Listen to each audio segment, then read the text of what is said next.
you know, the very slow, controlled, full range of motion stuff isn't intense. It couldn't be more false. To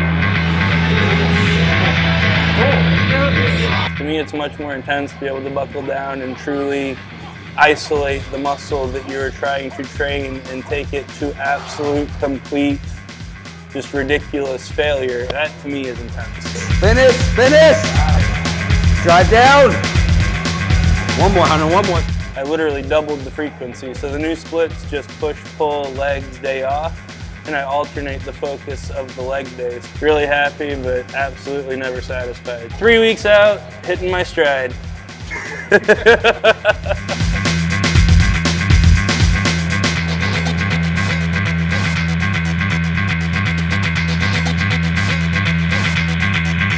All right, what's up, guys? I think it's been like 8 weeks since I've seen y'all, something like that.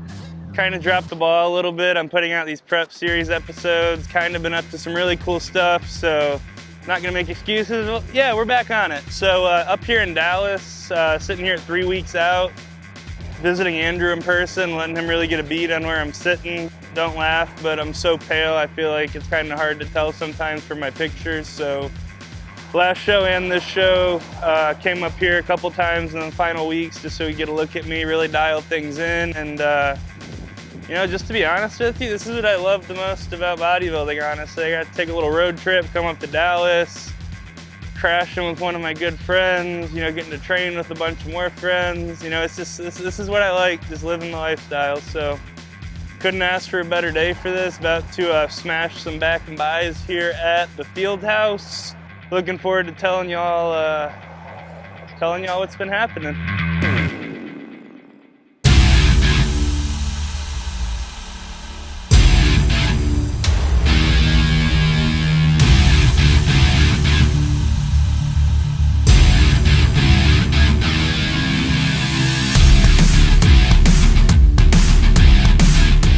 You know, I feel like it's bad that I'm just now saying this, you know, when I'm 3.5 weeks out, now actually 3 to the day today, but like really feel like I'm starting to hit a stride. You know, some things that I was dealing with injury wise I'm not dealing with anymore. I finally was able to get past them through therapy and rehab, and just kind of gritting my teeth and bearing it.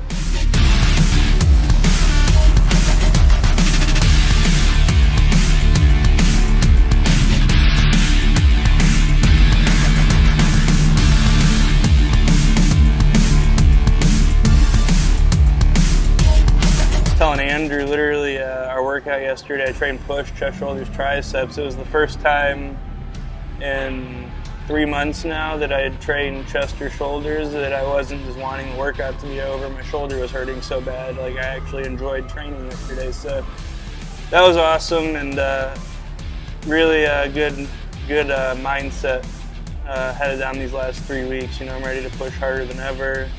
I guess, yeah, we'll talk about that for 2 seconds. I guess for the last 7 days, I've been at about 180 or 200 grams of carbs.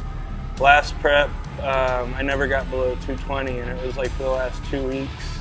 Last prep, I was doing 20 minutes of cardio 5 days a week. This one, I've been doing 30 minutes every day, and we started it, you know, 10, 11 weeks out instead of like 6 like last time. So, you know, they always say every prep's different. This one definitely was different. If you watch the first one we did, you know, a little backstory, I thought I was gonna be having shoulder surgery, and definitely was in like a tailspin funk about that, and ended up starting this prep a lot fatter than I should have, to put it bluntly.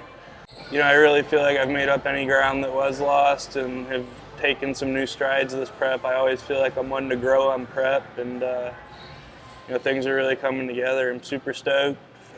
You know, I said this in a post I made yesterday.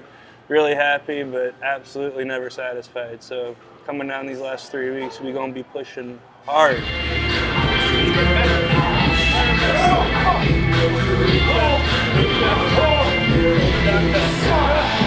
Just like that.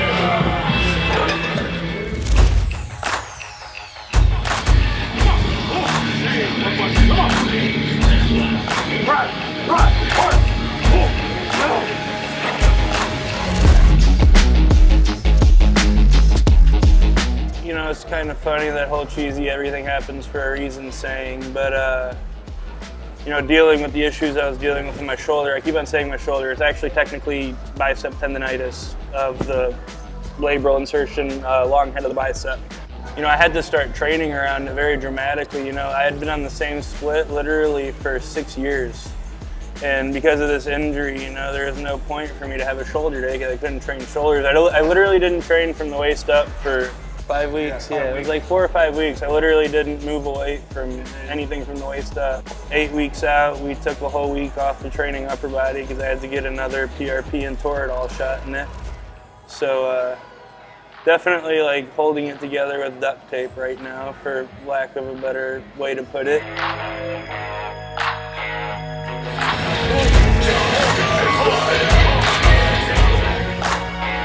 The bright spot is like I said, it's getting better, and if it's getting better with how hard I am beating the shit out of it right now on how low the calories I am, whenever I get done with this and I'm able to put all of my time, energy, and focus into, you know, reducing inflammation and getting my body healthy again, I really think we're gonna get out of the woods without having to have me get cut on. So that's a huge blessing. I'm very thankful for that.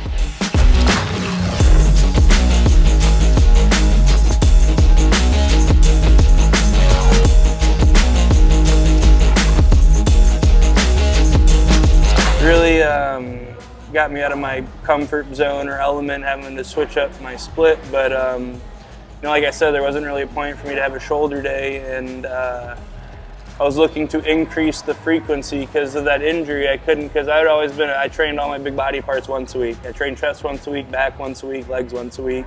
When I trained chest, I would do heavy as hell, you know, but with good form, and for 10 to 12 reps, incline barbell and flat dumbbell primarily. Definitely, you know, would routinely get into 365 or 4 plates on the barbell incline and 150s on the flat, and I couldn't be doing that anymore. So I literally doubled the frequency. So the new splits just push, pull, legs, day off, and I alternate the focus of the leg day. So, you know, one day it's a hamstring focus, the next time it's a quad focus. Okay, so Hunter just got done training back and biceps, and we're gonna take a look at him today. He just had we're having a high day today, so we're gonna take a look at how he looks and response after that. He was pretty full yesterday, but he's been low the last 5 days, so we're just gonna give him a high day today just so he doesn't stall from here on out, and we're 3 weeks out from Nationals. I think his waist's a little bit smaller. I think that can attribute to, we did a little bit more cardio throughout this whole prep, and I think he's just grown all around. He's a lot rounder around his delts and his pecs, and he's a lot wider from his lats. So when you have a wider frame to where your delts and your lats are wide, then your waist appears a lot smaller.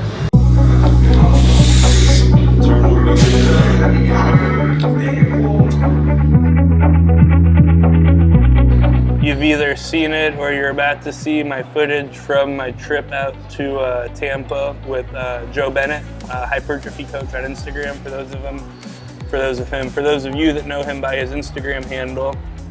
Really enjoy training with Joe for 2 reasons. One is I really think he's about as smart as it gets when it comes to, you know, exercise selection, mechanics, programming, everything like that.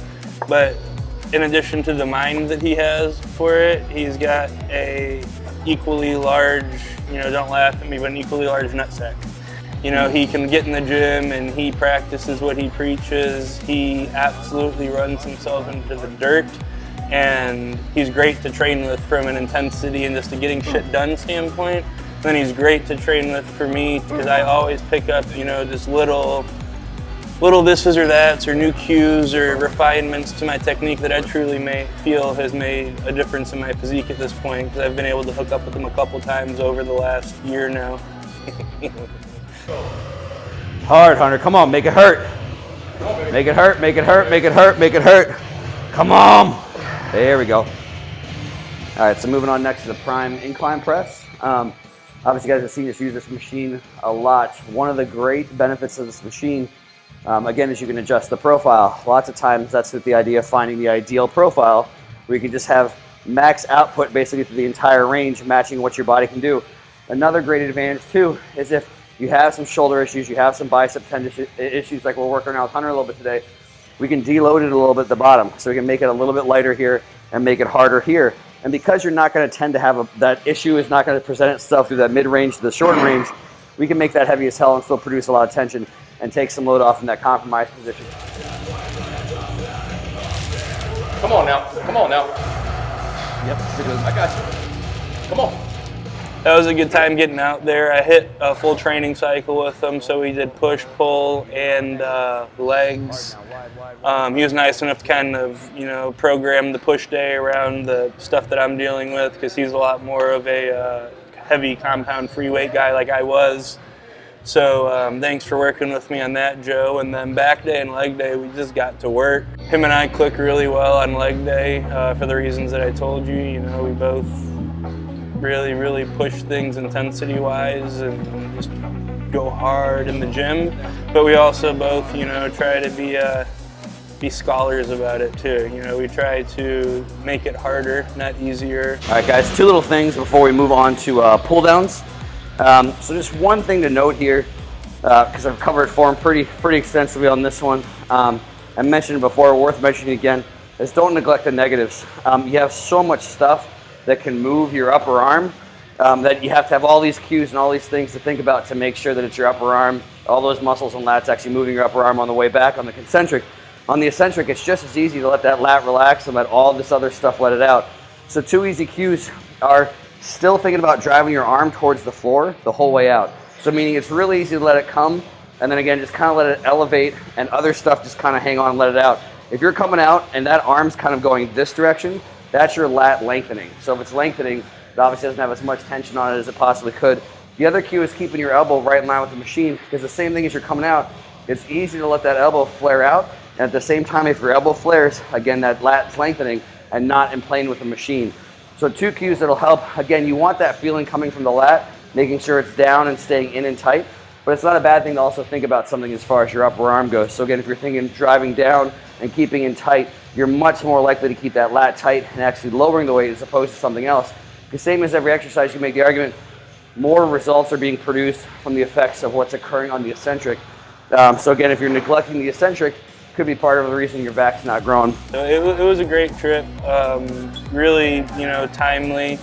I feel like, I told you, I feel like I just hit my stride, you know, like I feel like that was like the start of the swell and we started paddling, and then now I stood up on the surfboard. But, you know, like last week, you know, like my body started feeling better, you know, started changing really fast. And yeah, so all in all, man, Tampa was an awesome time. I had a great time out there with Joe. Picked up some good stuff. Hopefully y'all will pick up something from the footage and the cues that he gives during the training footage. And yeah, looking forward to getting out there and training with him again whenever that may be. It definitely will happen again though.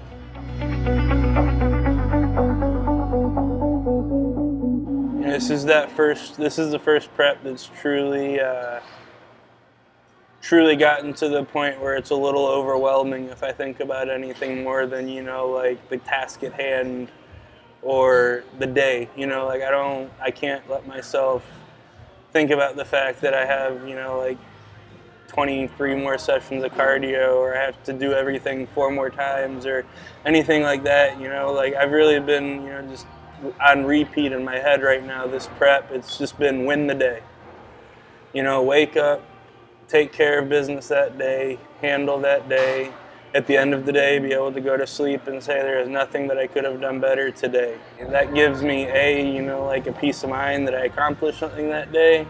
And then B, you know, it's how I'm eating my elephant right now. I'm just one bite at a time, one day at a time, and winning each day. Because, you know, if you win every single day individually, you win the whole prep, obviously. That only makes sense, right? So that's been the mindset and the mantra the last couple weeks, and I'm sure it will be for the next 3. Don't expect things to get easier. I expect them to get harder. You know, like I said, happy but never satisfied. I'm starting to look like I did like a week out from Junior USA's, and we're sitting at 3, and to me that's not okay, well, let's coast in and, you know, like, let's glide in. To me, that's okay, well, let's see how much harder we can push things and how much of an improvement, how much freakier can we be. You know, it's an opportunity to show real growth and change and not just bring, you know, like, for all practical intents and purposes, the same physique to the show. You know, like, I don't see a point in that. I want to be a better me, and I'm on track to do that. So, winning the day.